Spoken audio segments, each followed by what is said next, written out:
Hey guys, सो आज मैं tarot reading करने वाली हूँ फवमान खान पे। I think it's been a long time. जो आई थिंक हमने अभी सब लोगों पे आई थिंक लगभग हम कर चुके हैं। आई थिंक फवमान then Sumbul we have to do. So today I am going to make reading on फवमान। ओके, देखते हैं उनके करंट लाइफ में क्या शुरू है। ओके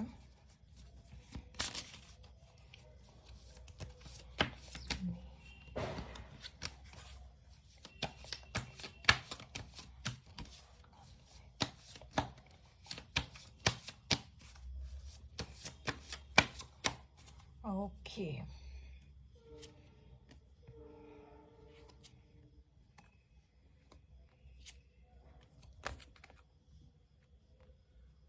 ये सबको ये हो क्या रहा है वैसे? I don't know man. I think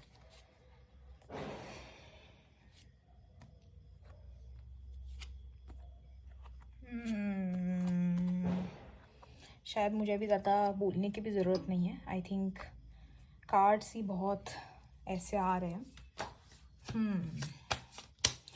but ये please confirm related to this. एक मिनट, मुझे गाइस ना कुछ कंफर्म करना पड़ेगा क्योंकि कुछ दो चीज़ें निकल के आ रही है सामने। So I need to know what this is exactly about.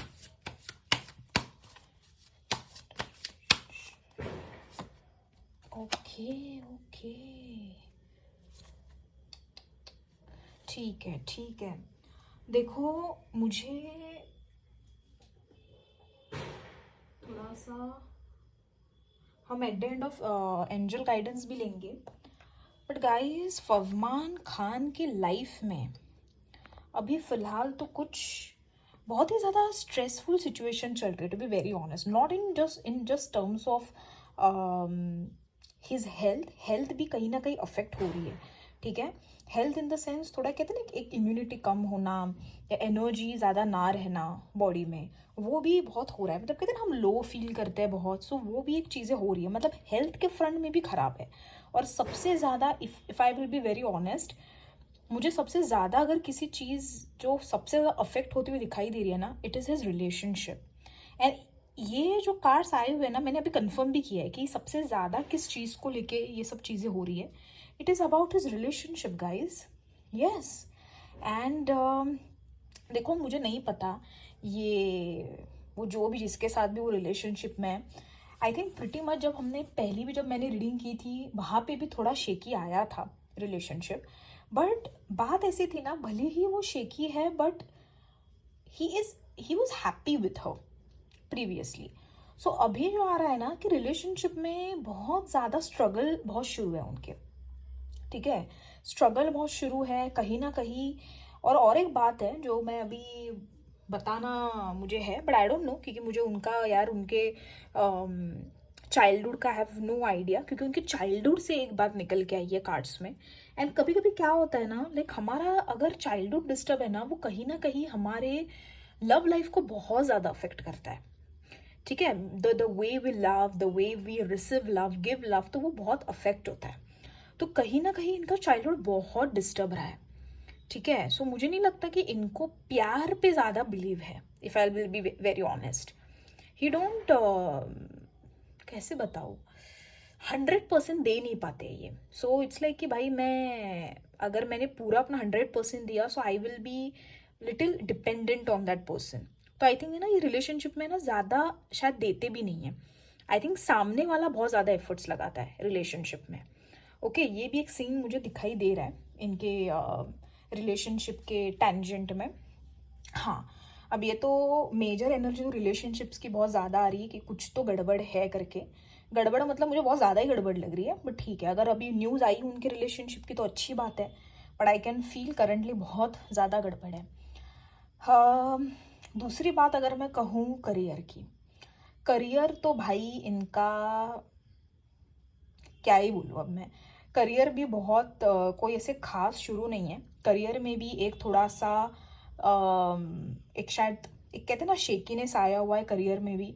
And I will not be surprised अगर आप लोगों को पता चल जाए कि he is also consulting some therapist. ज़्यादा सरप्राइज होना मत, क्योंकि वो भी आया है कि that he is going through some healing process.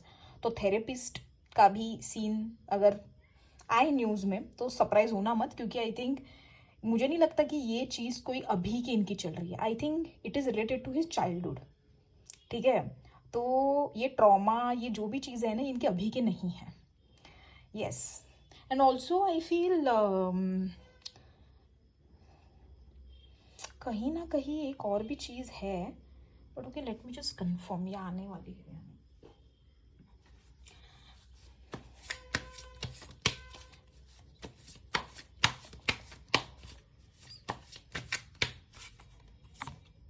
Yes yes yes, मुझे लगा ही था.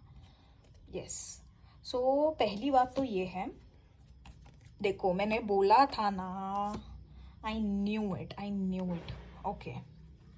सो गाइज, जैसे मैंने कहा था दैट ही, ये मतलब ये कंसल्ट थेरेपिस्ट को कर सकते हैं करके पॉसिबिलिटी है. तो yes, I think is also consulting some therapist, you know, about his issue. I think मुझे पता है क्या होता है ना, कभी कभी हम ना वो इश्यूज को दबाते हैं और हम ना रिलेशनशिप में आ जाते हैं ये सोच के कि now our relationship will save, मतलब कहते हैं ना कि हम वो रिलेशनशिप अब हमको सेव कर लेगा, हमको उस इमोशन से जाने नहीं देगा. बट आई थिंक उनके लाइफ का अभी एक ऐसा समय शुरू है ना where his career is also not going well, whereas his relationship is also not going well. शायद इसीलिए इतना इनको स्ट्रेस फील हो रहा है, स्ट्रगल फील हो रहा है. इंटरनल स्ट्रगल बहुत ज़्यादा है करंटली, और कहीं ना कहीं उनके हेल्थ पे भी अफेक्ट कर रहा है. ओके. एंड ऑल्सो मैं वैसे, ये तो चलो खैर अभी उनकी एक उसकी बात रही, बट एक अच्छी चीज़ ये है कि I think he can start some business. फगमान इन्वेस्ट कर सकते हैं, नहीं तो स्टार्ट कर सकते हैं बिजनेस. और बहुत इसको शायद एक तो कैपिटल भी शायद लगने वाला है थोड़ा सा, मतलब एक पैसा भी इनको चाहिए. बट मुझे नहीं लगता है खुद का पैसा डालने वाला है. आई थिंक ही विल, एक कहते हैं ना जो इन्वेस्ट करते हैं, क्योंकि खुद का पैसा नहीं दिखाई दे रहा है मुझे डालते हुए ये लोग. सो हो सकता है कहीं इनको कुछ इन्वेस्टर मिल जाए या समथिंग लाइक दैट, या फिर एक तो ये खुद ही वेट कर रहे हैं कि भाई मेरे पास एक अमाउंट है फिर मैं डालूँ, क्योंकि कुछ तो ना बहुत बड़ा पैसा है. सो वो भी एक मुझे चीज़ दिखाई दे रही है, क्योंकि जैसे मुझे वो कार्ड नजर आया वो like something is going on related to his career, and कुछ चीज़ पे ये वर्क कर रहे हैं. ठीक है. सो ये बिजनेस का निकल के आया है. सो येस, अगर मैं ओवरऑल कहूँ तो आई थिंक जितने भी फहमान के फैंस हैं, आई थिंक उनके लिए यही न्यूज़ है कि दैट थोड़ा सा भी वो स्ट्रेस में शुरू है, but I think he will definitely come out from that very soon. Okay. Yes, so this is my reading about Fahmaan Khan. I hope you guys like it. If you like, please subscribe the channel and comments down below. Thank you.